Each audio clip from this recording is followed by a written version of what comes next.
So this is the remains of my old Subtech two-way pump, which is a pump obviously that, depending on the way you wire it up, will pump either way. And it's dead. It's leaking, it's just completely shot. So what I'm going to do is build another one, but I want one more powerful, and I want one which is suited directly to the needs of my submarine. So I need a new motor, and the motor I'm choosing is this one, which is actually stuck to the lid. The batteries are so strong. This is a very powerful 360 motor, which is a little bit cruddy, and I'm going to use that and in the new pump that I'm going to make. First thing that I'm going to do is remove the motor, and I think I'll keep the impeller as the only part that I'm going to use. But I'm just inspecting the housing here and how they made it. And the thing that you'll notice here is that the motor fits in one side and fits up to a little rubber bush. And that rubber bush provides the seal. You can see how worn it is. And it fits over that end of the spigot that the impeller sits on. So I'm getting an idea now of just how I might make this now from scratch. Obviously that little bush is no good, and I think I'm going to use an O-ring. So I need a block of plastic, and I need to drill a hole right through it, just like that, so that I can pump either way into the ballast tank or out. I need to make a nice cut into that so that the impeller will fit in it, and then on the back side of that I need the spot where the motor is going to be let, if you like, into the plastic, and there's going to be a lot of lathe work in this, just a warning. I need the O-ring, and I need to drill the holes to pull the motor up to that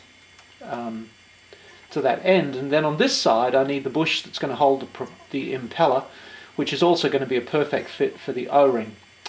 And that's how that's going to look. I'm going to lock it on with a screw. So I need to measure a few things. I need to get the size of the spigot at the end of the motor, and I need to start thinking about how I'm going to make this in some detail. As I go here, I can't even remember what that is. I'm just trying to. No, that's the width of the O-ring, 0.174 of a millimeter. So I'm going to make the O-ring slot only 1.5 so that it pulls up and squashes the O-ring and squashes it onto the shaft. That's the plan. But I'll need 6 millimeter there, and this is sort of how much room I'm going to need for the block. You can see how I work.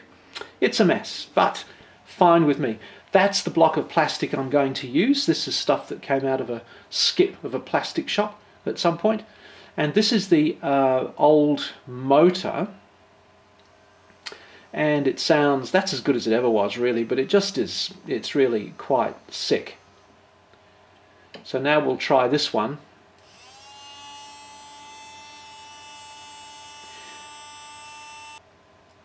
That's enormous. And here's the impeller.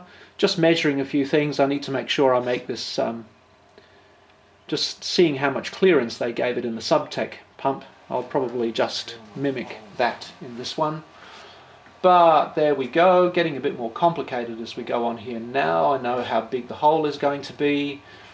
I need the spindle right through the center. I'm going to drill a hole right through the middle of the plastic and work to it on either ends on the lathe.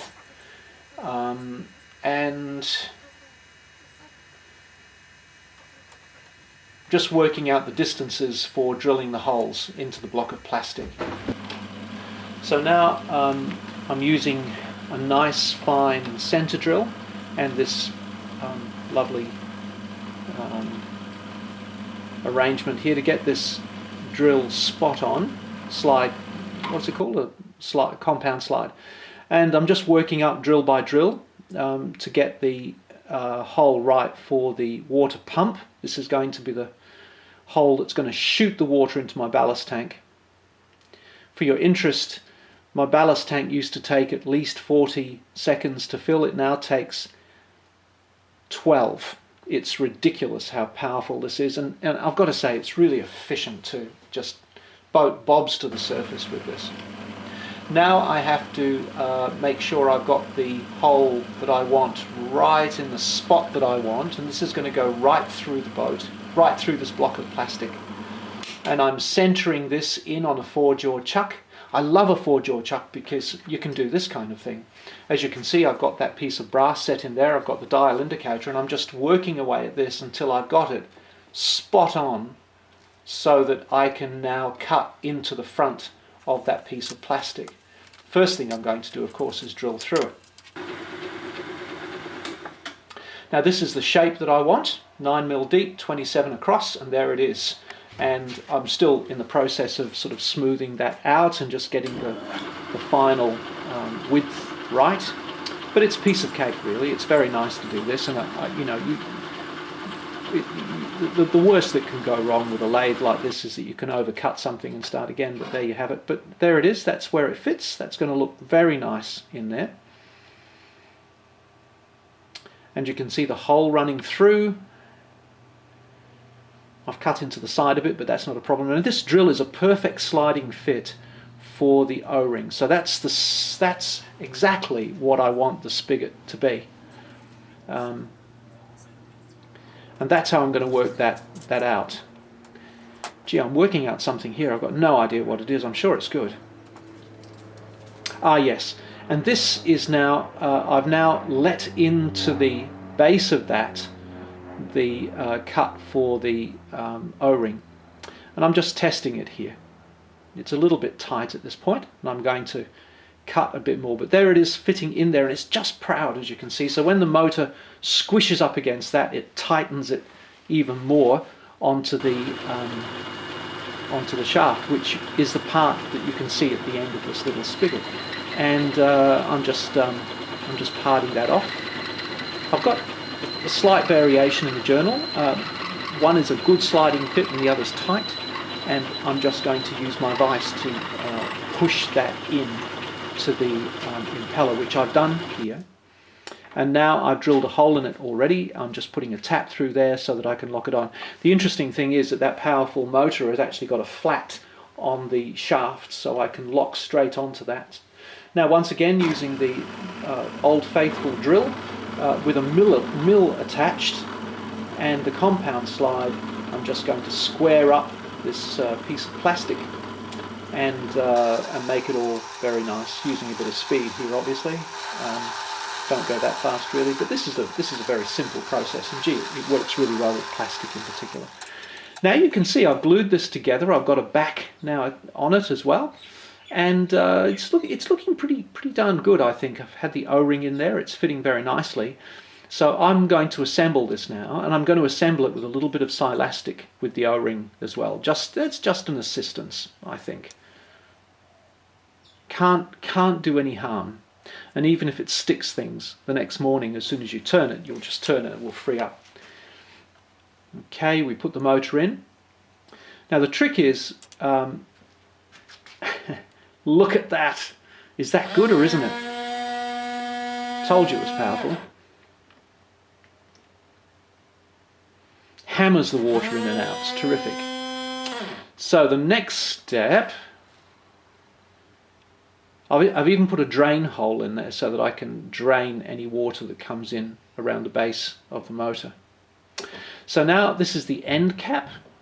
Just screwing this, fitting it onto the end cap to begin with, to see how it's going to go. I've now got some epoxy, and I'm gluing it on, and I've just got a screw in one corner, and now I've got some nicely fitting perspex. That's just going to fit on either side. These boxes seem to work fairly well when you use plenty of perspex, when you use plenty of epoxy anyway. The trick with these is always to put drain holes into them and breather tubes, and always remember. So I'm using a breather tube now to test the pressure, and there is no leaks at all from this. That's just extraordinary. That's really good. There was a leak originally around one of the screws, and I took it out and put some silastic in. That's why you have to do this. Now just fitting a little bit of plastic into that end cap. This doesn't have to be watertight. It's just to direct the flow of water, if anything. A little bit of super glue to hold it in place. and it's done, finished. This thing is bloody fast.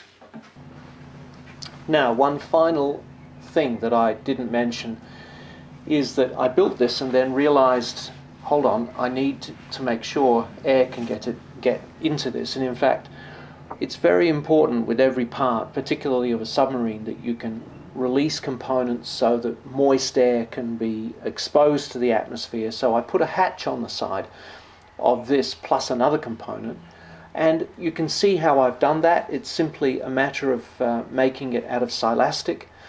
I just make sure that I've got some nice stainless screws screwed up from the other side that are sealed, run some silastic around the top of the unit, build the hatch to fit on it, put some oil on the base of the hatch, drop it onto there, squeeze the silastic on, leave it for a night, and then you peel it off and you've got the perfect hatch and the perfect gasket. They simply do not leak. They're terrific. And I take that off after I run the boat. And there's always a little bit of film in there, so I know there's some moisture, so it's just a good way of keeping everything nice and healthy.